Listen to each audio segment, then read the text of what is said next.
Well, it can't get much better. There's no crime. I read where crime's down 89%. I said, really? Who are the 11%? Okay, there's no crime. JD, please.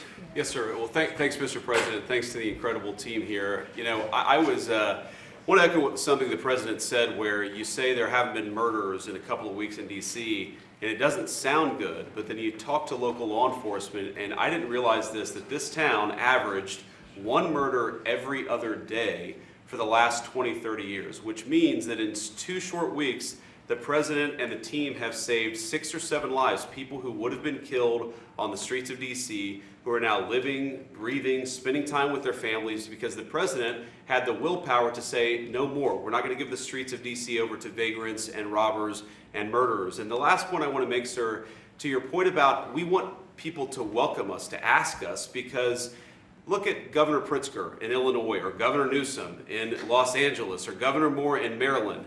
They are angrier about the fact that the President of the United States is offering to help them get their crime under control than they are about the fact that murderers are running roughshod over their cities and have been for decades. Why are Democrat governors angrier about federal law enforcement helping clean up their streets than they are about the fact that those streets need to be cleaned up to begin with? It shows a real sickness in the head. And I agree with the President of the United States. I think most Democrats, rank and file, nobody likes crime. Republicans don't like crime. Democrats don't like crime. Independents don't like crime. Why are Democratic governors doing everything in their power to make crime easier to do in their cities? It doesn't make an ounce of sense to me. But, Mr. President, I appreciate you being willing to help, and I hope these governors take you up on the offer, because we should clean up all of America's streets. It's the right of every American to live in safety and comfort in their community. And we've got the people to do it. They're signing up like they've never signed up before. Our military, as you know, during the campaign, nobody was signing up. We were way short of their goal, we were understaffed. Nobody wanted to be in the military. Nobody wanted to be a policeman. Nobody wanted to be a fireman. They didn't want anything to do with the country. We had an incompetent, grossly incompetent president who, frankly, should not have been there.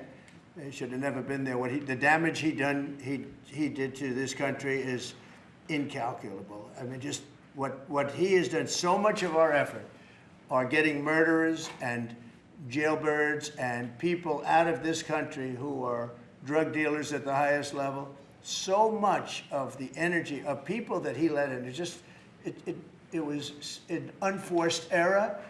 But I don't think they think it's an error. But I don't believe he believed it. It was the radical lunatics that surrounded this guy at this desk, who are brilliant people, but with the wrong philosophy. There were some brilliant people, but they're evil people, and they're going to be brought down. They have to be brought down because they really hurt our country.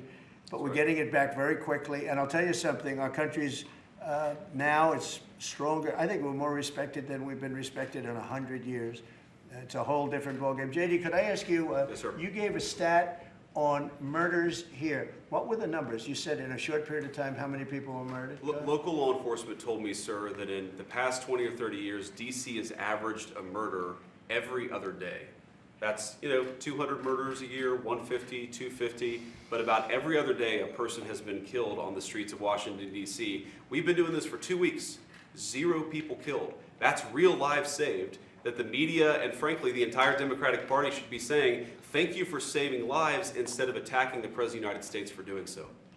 You know, when a person, unfortunately, will probably happen at some point, when a person's murdered in D.C., it's going to be the biggest story maybe in history. Right? Yes, sir. Somebody was murdered in D.C. Trump is failing. No, we're not failing. We have a safe city. This is maybe the safest city in America right now. That's how good it is. And it would be nice to be appreciated. These people, eventually, they're going to have to be appreciated for what they're doing.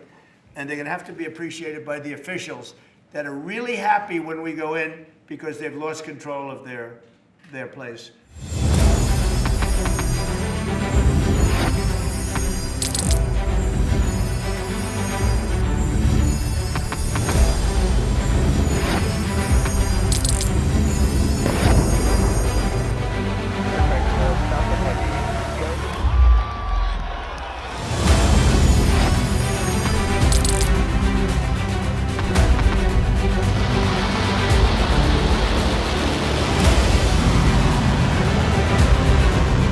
Fighting so long and so hard that they don't know what the f they're doing.